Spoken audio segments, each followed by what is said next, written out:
फातिमा की रानी माँ, प्रभु यीशु की माँ, आसरा तू ही है माँ।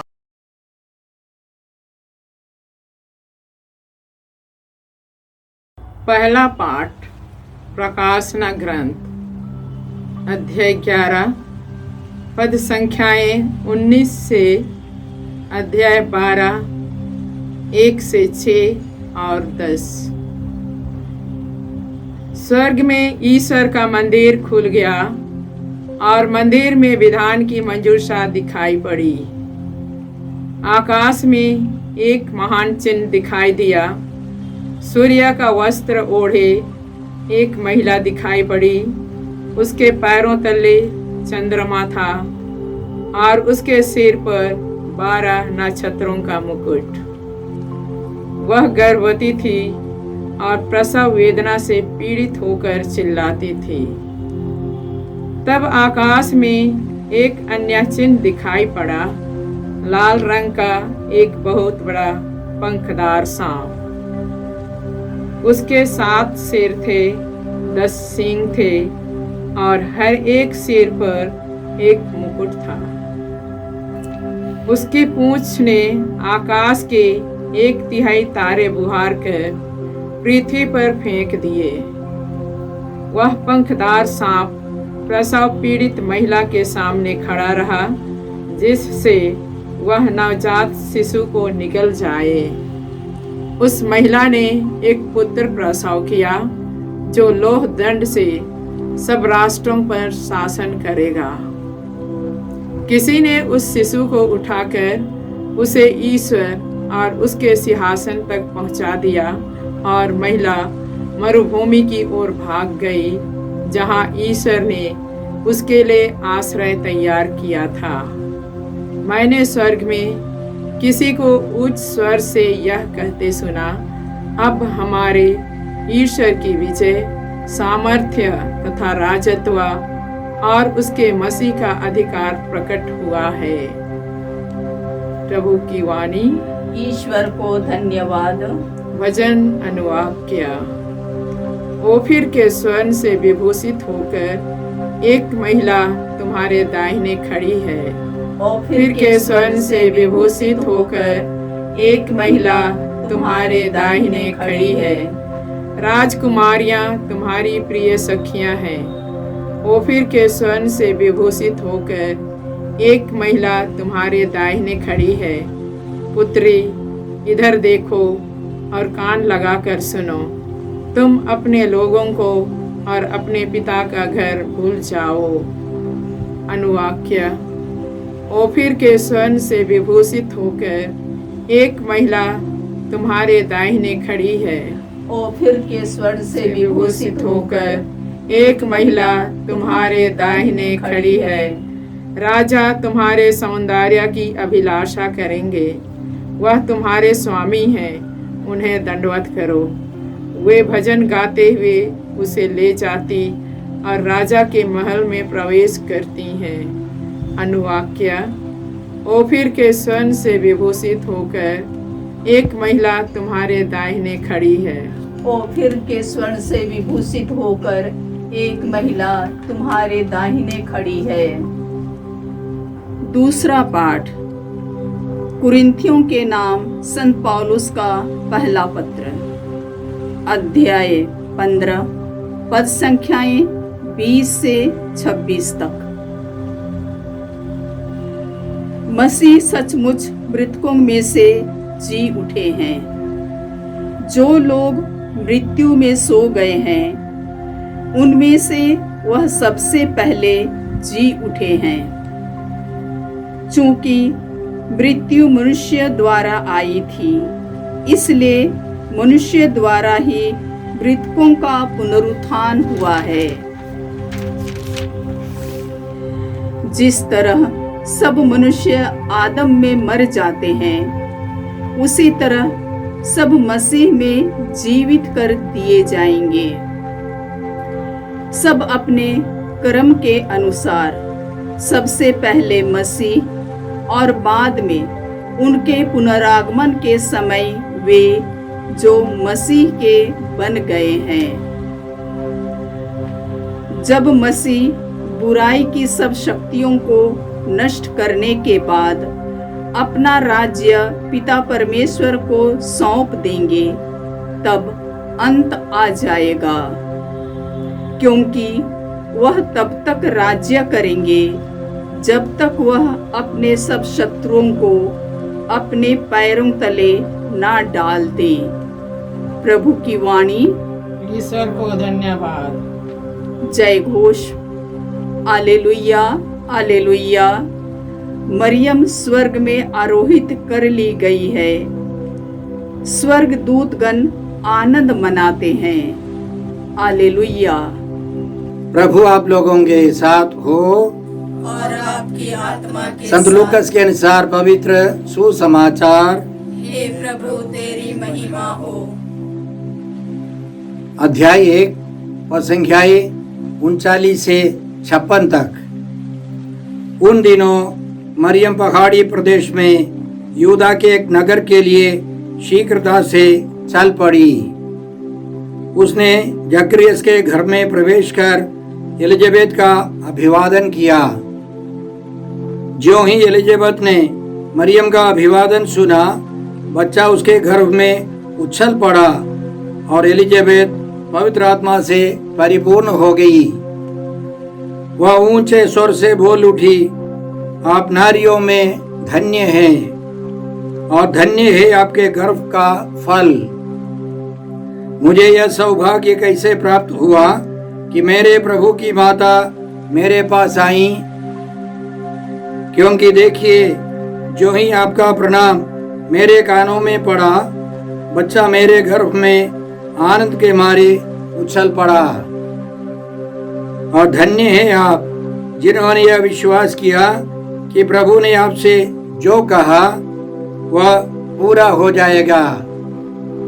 तब मरियम बोल उठी, मेरी आत्मा प्रभु का गुणगान करती है, मेरा मन अपने मुक्तिदाता ईश्वर में आनंद मनाता है, क्योंकि उसने अपनी दीन दासी पर कृपा दृष्टि की है।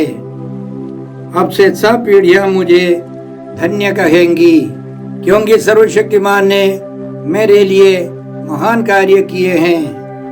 पवित्र है उसका नाम। उसकी कृपा उसके श्रद्धालु भक्तों पर पीढ़ी दर पीढ़ी बनी रहती है। उसने अपना बाहुबल प्रदर्शित किया है। उसने घमंडियों को तितर बितर कर दिया है। उसने शक्तिशालियों को उनके आसनों से गिरा दिया और दीनों को महान बना दिया है। उसने दरिद्रों को संपन्न किया और धनियों को खाली हाथ लौटा दिया है। इब्राहिम और उनके वंश के प्रति अपनी चिरस्थायी दया को स्मरण कर उसने हमारे पूर्वजों के प्रति अपनी प्रतिज्ञा के अनुसार अपने दास इस्राएल की सुध ली है। लगभग 3 महीने एलिजाबेथ के साथ रहकर मरियम अपने घर लौट गई। प्रभु का सुसमाचार। हे क्रिस्त तेरी स्तुति। जय यीशु क्रिस्त में प्रिय भाई और बहनों, आज कैथोलिक कलीसिया के सभी सदस्यों के लिए बहुत महत्वपूर्ण दिन है। आज हम लोग माता मरियम के स्वर्ग में उद्ग्रहण का पर्व मनाते हैं और हम भारतवासियों के लिए यह स्वतंत्रता का दिन है। हम माता मरियम के बारे में पहले वचन सुने और उन पर मनन करें। आज का पहला पाठ प्रकाशना ग्रंथ अध्याय 11 और संख्या 19 से और फिर अध्याय 12 और संख्या 1 से 7 तक। इसमें हमने सुना, तब स्वर्ग में ईश्वर का मंदिर खुल गया और मंदिर में ईश्वर के विधान की मंजूषा दिखाई पड़ी। बिजलियां, वाणियां एवं मेघ गर्जन उत्पन्न हुए। भूकंप हुआ और भारी ओलावृष्टि हुई। आकाश में एक महान चिन्ह दिखाई दिया। सूर्य का वस्त्र ओढ़े एक महिला दिखाई पड़ी। उसके पैरों तले चंद्रमा था और उसके सिर पर 12 नक्षत्रों का मुकुट। वह गर्भवती थी और प्रसव वेदना से पीड़ित होकर चिल्ला रही थी। तब आकाश में एक अन्य चिन्ह दिखाई पड़ा। लाल रंग का एक बहुत बड़ा पंखदार सर्प। उसके 7 सिर थे, 10 सींग थे और हर एक सिर पर एक मुकुट था। उसकी पूंछ ने आकाश के 1/3 तारे उखाड़ कर पृथ्वी पर फेंक दिए। वह पंखदार सर्प प्रसव पीड़ित महिला के सामने खड़ा रहा, जिससे वह नवजात शिशु को निकल जाए। उस महिला ने एक पुत्र प्रसव किया जो लोक दंड से सब राष्ट्रों पर शासन करेगा। इस पाठ में, इन पवित्र वचनों में बहुत सारे रहस्य हैं। वह मंजूषा माता मरियम है और स्वर्ग में अब विराजमान है। एक महिला है, महिमानित महिला, जिसके पैरों के नीचे चंद्रमा है, सिर के चारों तरफ 12 नक्षत्रों का मुकुट। पुराने व्यवस्था में हम लोग जो मंजूषा के बारे में पढ़ते हैं, वह यीशु में, माता मरियम में पूरा हो गया है। समूएल के दूसरे ग्रंथ अध्याय 6 में हम लोग इस प्रकार पढ़ते हैं, दाऊद प्रभु की मंजूषा अपने यहाँ दाऊद नगर नहीं लाया, बल्कि दाऊद उसे गतवासी ओबेद एदोम के यहाँ ले गया। प्रभु की मंजूषा 3 महीने तक गत के ओबेद एदोम के यहाँ रही। प्रभु ने ओबेद एदोम और उसके सारे परिवार को आशीर्वाद दिया। राजा दाऊद को खबर मिली कि प्रभु ने ईश्वर की मंजूषा के कारण ओबेद एदोम के घर वालों और उसकी संपत्ति को आशीर्वाद दिया। इसलिए दाऊद गया और ईश्वर की मंजूषा ओबेद एदोम के घर से बड़े आनंद के साथ दाऊद नगर ले आया।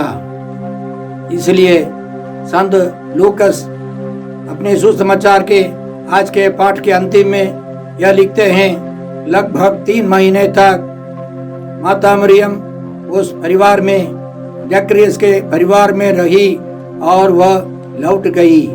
पुराने व्यवस्था की मंजूषा ओबेद एदोम के घर के पास रखी गई थी और 3 महीने के बाद दाऊद उसे अपने यहाँ ले आया, महिमा के साथ, धूमधाम से।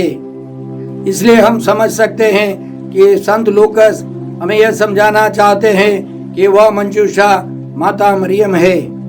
आज के पहले पाठ में आकाश में विराजमान एक महिमान्वित महिला है, वहाँ सांप है और उस महिला का पुत्र है।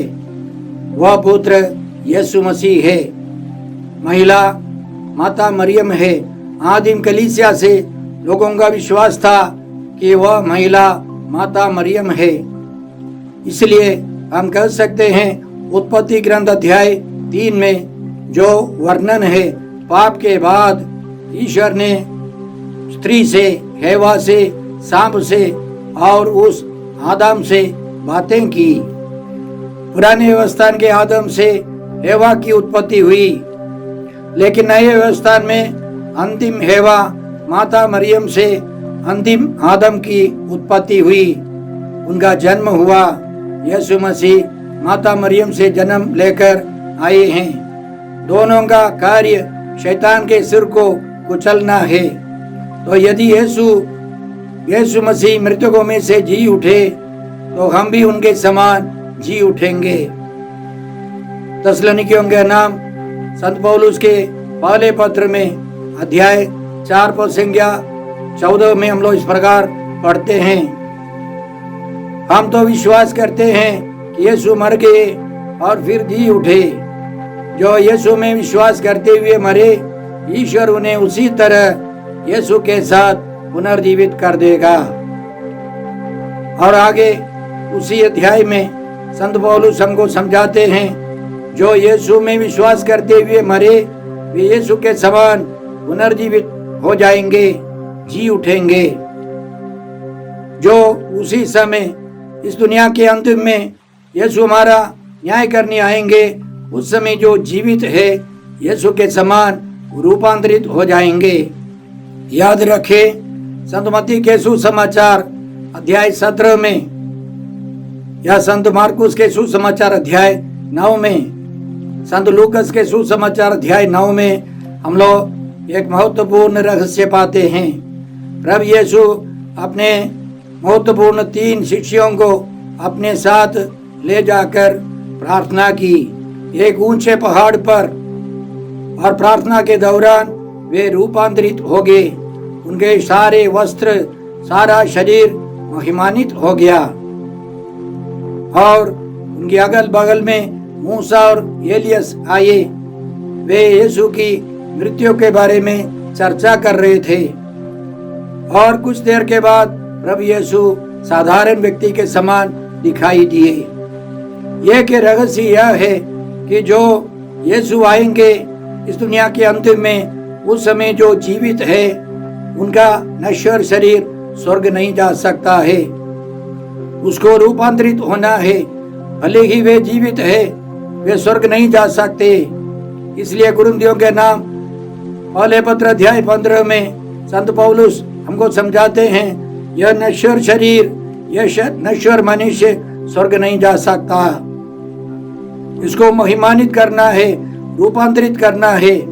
उसी दृष्टिकोण से देखने पर माता मरियम इस दुनिया के अंत में महिमान्वित होकर, रूपांतरित होकर स्वर्ग में उठा ली गई है। यह हमारे लिए कलीसिया की आधिकारिक शिक्षा है, हमें इसमें विश्वास करना है। आज के सुसमाचार में बहुत सारे रहस्य छिपे हैं। एक महत्वपूर्ण बात पर हम लोग थोड़ी देर ध्यान दें।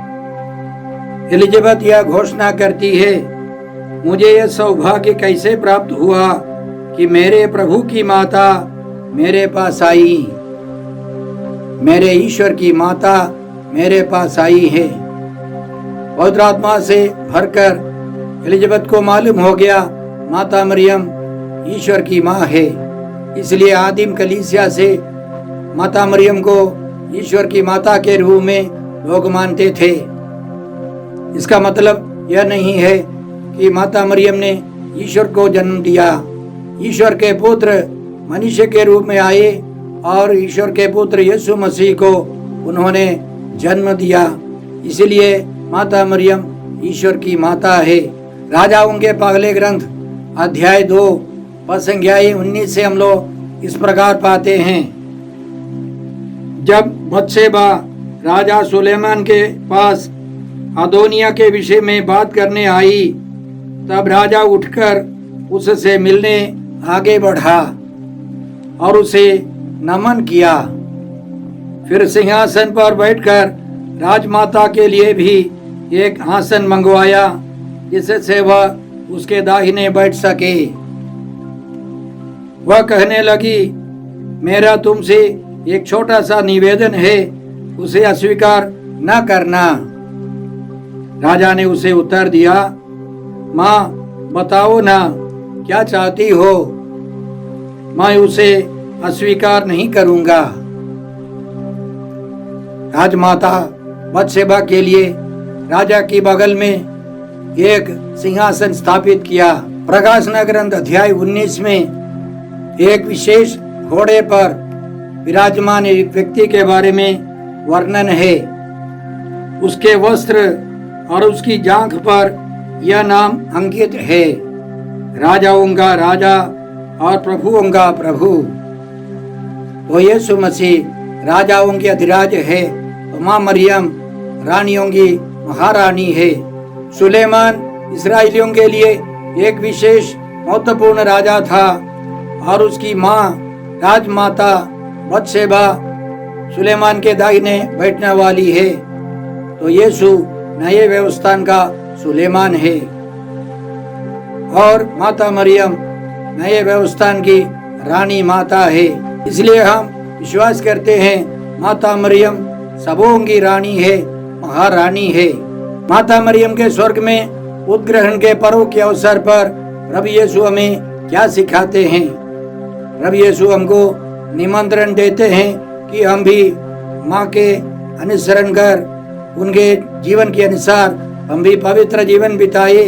प्रभु यीशु की आज्ञाओं का पालन कर हम भी स्वर्ग में विराजमान हो जाए। माता मरियम हम सबों को बुलाती है, उनके रास्ते पर हमको भी चलना है। हम पिता ईश्वर को धन्यवाद देते हैं इस महान रहस्य के लिए।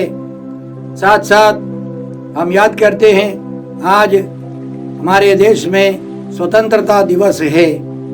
आश्चर्य की बात है 15 अगस्त को हमें आज़ादी मिली है। जरूर माता मरियम का हाथ इसमें है। इसलिए हम याद करते हैं प्रभु यीशु ने कहा, मार्ग सत्य और जीवन मैं हूँ, पुनरुत्थान और जीवन मैं हूँ। प्रभु यीशु में विश्वास कर उसी मार्ग से चलकर हम भी यीशु के पास जाए, स्वर्ग में पहुंच जाए। प्रभु यीशु ने हमें यह भी समझाया, तुम सत्य को पहचानोगे और सत्य तुम्हें स्वतंत्र कर देगा। माता मरियम ने सबसे ज्यादा सच्चाई को पहचान लिया था। पिता ईश्वर के बारे में, प्रभु यीशु के बारे में, पवित्र आत्मा के बारे में सबसे ज्यादा जानकारी माता मरियम को मिली थी। इसलिए वे पूर्ण रूप से स्वतंत्र हो गई। आइए हम अपने देशवासियों के लिए प्रार्थना करें। माता मरियम के द्वारा प्रार्थना करें कि हमारे देश के लोग सत्य को, यीशु मसीह को पहचाने, स्वतंत्र हो जाए, पूर्ण रूप से स्वतंत्र हो जाए। हे पिता ईश्वर, हे प्रभु यीशु, हे पवित्र आत्मा ईश्वर, आज के सारे पवित्र वचनों के लिए हम तुझे धन्यवाद देते हैं। स्वर्ग में उठा ली गई माता मरियम के लिए धन्यवाद देते हैं। माता मरियम वहाँ विराजमान होकर हमारे लिए प्रार्थना करे, हम भी उनके रास्ते पर चलकर तेरे पास पहुँच सके, तेरी महिमा में प्रवेश कर सके। हम यह प्रार्थना करते हैं प्रभु क्रिस्त के द्वारा। हमारे प्रभु यीशु क्रिस्त की कृपा, ईश्वर का प्रेम और पवित्र आत्मा का साहचर्य आप सबों को प्राप्त हो। आमीन।